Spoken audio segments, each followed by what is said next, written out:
A lot of people feel like their lives are stuck on repeat.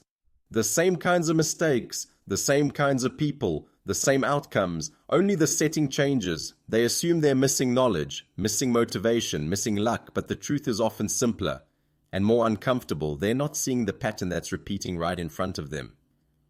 When you don't see the pattern, you call it fate. When you begin to see the pattern, you call it a choice. We often confuse wisdom with collecting more information, more details, more facts to remember, more analysis of each separate situation. But in reality, sharp thinkers aren't the ones who know the most. They're the ones who can see the structure hidden behind the details. In the Stoic view, the world isn't as chaotic as we assume.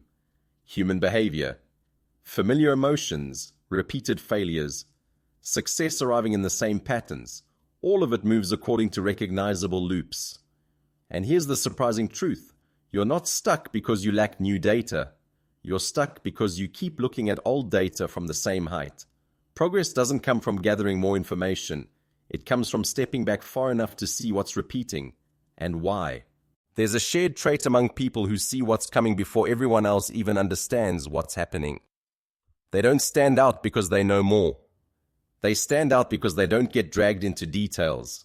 Sherlock Holmes isn't superior because he has more information. He's superior because he can see what consistently shows up together. In modern culture, that same image appears clearly in the Matrix, when you stop seeing people and start seeing the code running reality. Not magic, pattern recognition.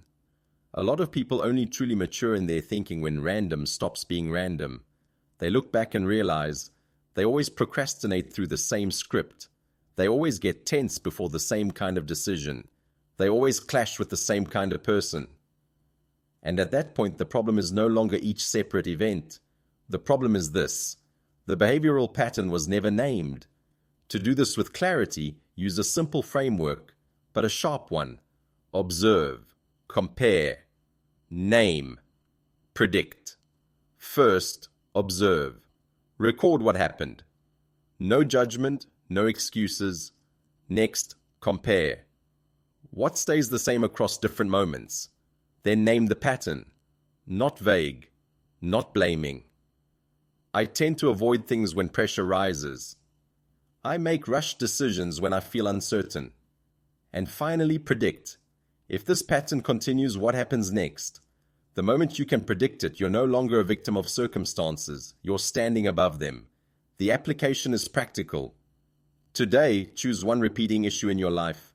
It could be work, a relationship, or a familiar emotional state. Write down the last 3 times it happened, what they had in common, and the pattern behind them. You don't need to fix it right away. Just seeing the pattern means you've already moved far ahead of the old version of yourself. Calm people aren't calm because they always predict everything correctly. They're calm because they understand how things usually work. They don't need to know exactly what will happen next. They only need to recognize what tends to repeat. And when you begin to see patterns, decisions feel lighter because you're no longer thinking from zero. Emotions become less chaotic because you understand where they come from and where they usually lead. Life stops feeling random, not because it gets easier, but because you're no longer blind to it. Freedom at its deepest level isn't about controlling the future. It's the ability to see the loops that are forming, so you don't walk into them unconsciously anymore. In the next video, we'll explore a very delicate boundary, the difference between pattern recognition and rigid bias. Because not every pattern should be trusted absolutely.